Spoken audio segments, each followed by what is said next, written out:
Jon Jones just rode into the weigh-ins on a horse wearing an eye patch.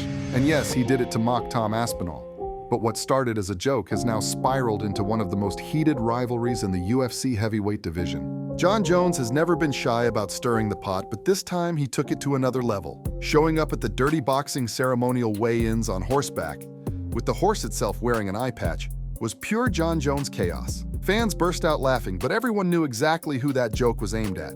Tom Aspinall, still catching heat from the controversial eye poke that ended his fight with Ciryl Gane. Rolling up here for DBX4. What's going on, DBX4? I'm excited to be here. What's up, Nashville, Tennessee? How do you have a better entrance than this to the White House, Johnny Bones? We got to do it right. We got the beautiful horse with the eye patch on. We're having a good night. Here it is, DBX4. Let's get this party. The eye poke heard around the world.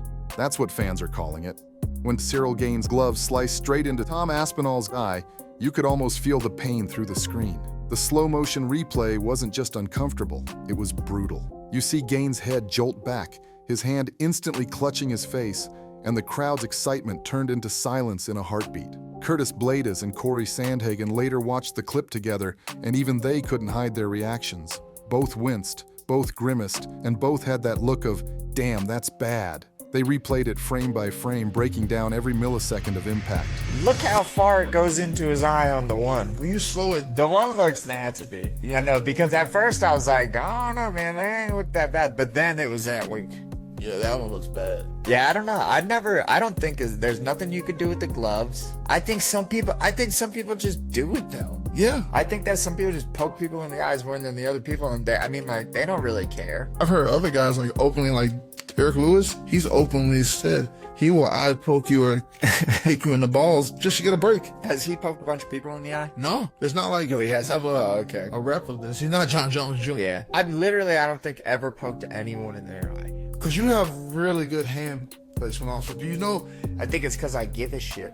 Yeah. I'm like, let me try to not put this fool in my eye. It was incidental because he was like hosting. He tries to bring it back. Then look like he drives. Oh, there it looks like he drives into. Yeah, it don't look bad though. It's a slow motion. Justin Gaethje has always been one of the most violent men in the UFC, a human highlight reel of chaos. But one question has followed him for years. Why doesn't he use his wrestling? A former Division I wrestler who almost never shoots for a takedown. It's baffled fans and analysts for years. Well, Gaethje finally gave the real answer. In a recent video, he admitted he stays away from wrestling for one simple reason: exhaustion. What's the most warranted criticism about your fighting abilities you've heard, and what is the most unwarranted? They're probably the same thing. The fact that I come from wrestling and don't use it as much as you would think. Probably a good criticism because I could have tried to implement it more early on in my career, coming from a wrestler and never being a striker in any way. I really fell in love with that part of it, and I was always the best in wrestling at stopping people from taking me down. Another point, these are 7-minute college wrestling matches. Now we're talking 25-minute fights, and I could never even walk off the mat after 7 minutes. So I'm not gonna get tired in 7 minutes and then get my ass beat because I tried to wrestle. I'll never lose like that. While fans argue about blame, Michael Bisping is already looking ahead. On his Believe You Me podcast, the former middleweight champ didn't hesitate. He wants Tom Aspinall and Ciryl Gane to run it back immediately. Bisping said the fight was shaping up to be something special before the eye poke shut it down. And he's not wrong. Both men looked sharp, calm, and dangerous. It felt like one of those heavyweight classics in the making. He even threw out a date, UFC 323 in December. The rematch is going to be even bigger. They're going to run it back really quickly. They could put it on MSG. They could put it on the end of the year. They've got Pantoja versus Joshua Van. Of course. What am I saying? That fight already happened with Kai Kara France. They've got Pantoja and Joshua Van. They've got Marab versus Pereira Yan. Stick a third title fight on there. The final one on ESPN. End of an era. Go out with the bang. 3 title fights. They don't have to make weight. They've got to run it back nice and soon, I think, because obviously you want to peak in the training camp. Both men were looking good. You know, they can both learn a little bit from what they saw. We all know that Ciryl can stop a takedown. Would he be able to stop them 2, 3, 4, 5 when he's getting tired? We don't know. But in round 1, he was able to stop the takedowns.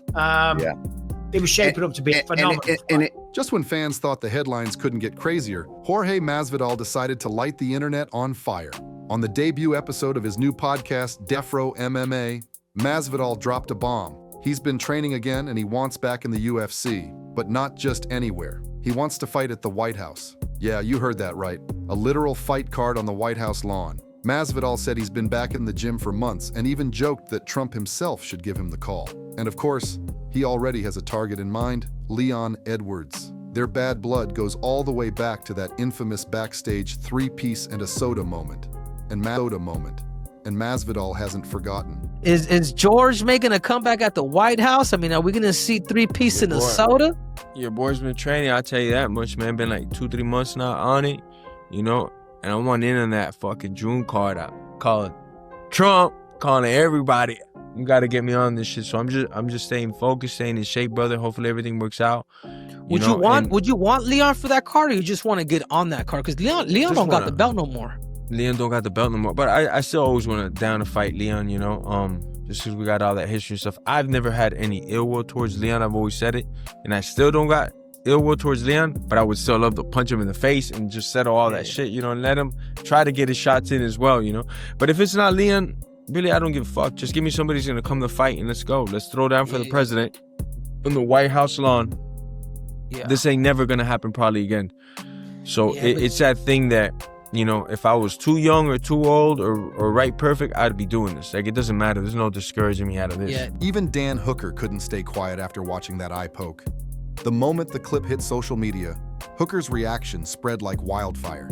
You could tell he was half shocked, half amused, the kind of disbelief only another fighter can understand.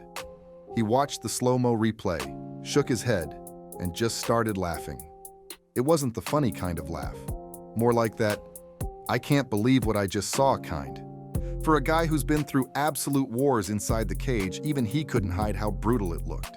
Am I Tom Aspinall? Because I'm leaving. You're Dan Hooker, bro. You're Dan Hooker. Yeah, but I tell myself I always do smart stuff and then I don't do it. But nah, that was bad, bro. When I seen the video and I was like, I saw the two. I was looking at this finger and it's like barely touching it. I was going, bro, that's not that bad.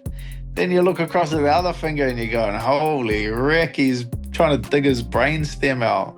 Yeah, sure. And it wasn't the first one. But back to the question, bro. Does Dan Hooker stop or does Dan Hooker keep going? I'm thinking I know the answer. Nah. We're stopping. Yeah. We've had enough of it. In theory, you're stopping. In practice, in theory, you're stopping. In theory. In theory, it always sounds good. Yeah, cool. Alex Pereira didn't mince words when he dialed in on the chaos that just unfolded. Watching the jaw-dropping eyesight moment between Tom Aspinall and Ciryl Gane, Pereira noticed something most fans oversaw. One poke gouged deep into the eye, and the other came externally, almost like a shortcut to ending the fight. He pointed out that worse scenarios have played out before.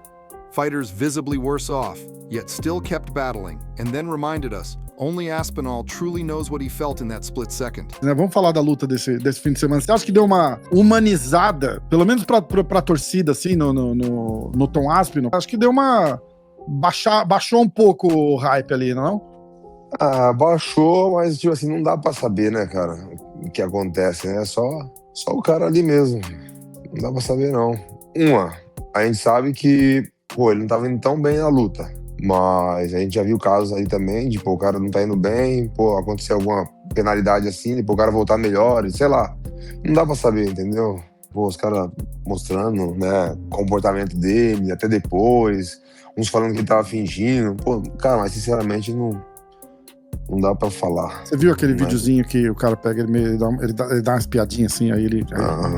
eu vi. Não dá pra entender assim...